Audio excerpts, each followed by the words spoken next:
on avait l'impression de vivre quelque chose en parallèle, quoi. Le fait que le monde s'était arrêté, mais pas partout. Et c'est pas un drôle de sentiment en tout cas.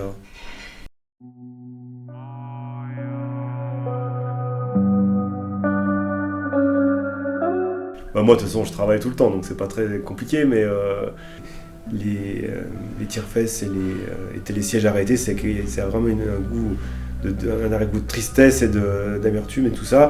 Et je marchais dans la neige et je me suis dit, c'est quand même dommage de ne pas pouvoir avancer avec un ski sur la neige. Et voilà, j'ai imaginé deux machines faciles à monter, parce que je l'ai fait entre Noël et le jour de l'an.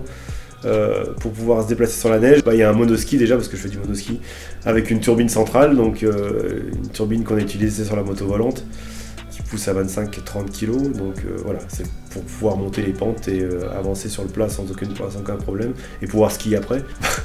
La réaction des gens quand ils voient ça, c'est sûr que bon, c'est pas très bruyant dans la neige, parce que la neige assourdit tout, donc c'est pas dangereux finalement au niveau pour les oreilles, et les gens passent à côté en me regardant, mais bon, je pense que ça va faire un peu du surnaturel, le fait d'avoir le son d'un hélicoptère sur un ski et puis que ça avance tout seul. Je sais pas ce qu'ils peuvent en penser.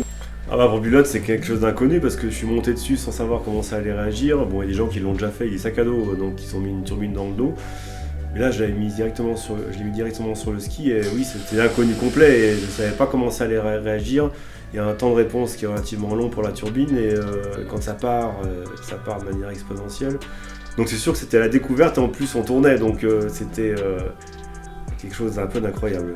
Il y a ce gros soufflement strident de la turbine qui augmente, et quand on accélère, on sent vraiment qu'il y a de la puissance qui sort, et qui nous fait avancer. C'est quelque chose de grisant, je pense, mais camouflé par un peu l'appréhension et la trouille de savoir comment ça allait réagir. Et j'ai toujours dans l'idée de dire, si ça s'arrête pas, comment ça se passe, parce que avant qu'on vide le réservoir, du coup on peut skier longtemps. Et oui, il y avait un côté inquiétant, affolant, et un côté aussi enivrant. C'était vraiment particulier. C'est des petites machines électriques sur la base de scooters que j'avais en stock, des vieux scooters électriques que j'ai recyclés. La roue à l'avant, en fait, c'est une roue pour rouler dans le sable, de quad, donc c'est pour ça qu'elle est lisse. Et il y a une lame centrale qui permet de guider la machine dans le sable pour faire la direction. Évidemment, là, ça roule mal sur la route, parce que ça reste quand même des petites chenillettes à l'arrière, mais on peut quand même se déplacer sur la route pour avancer. Et dès qu'on trouve un champ enneigé, on peut également aller dans la neige.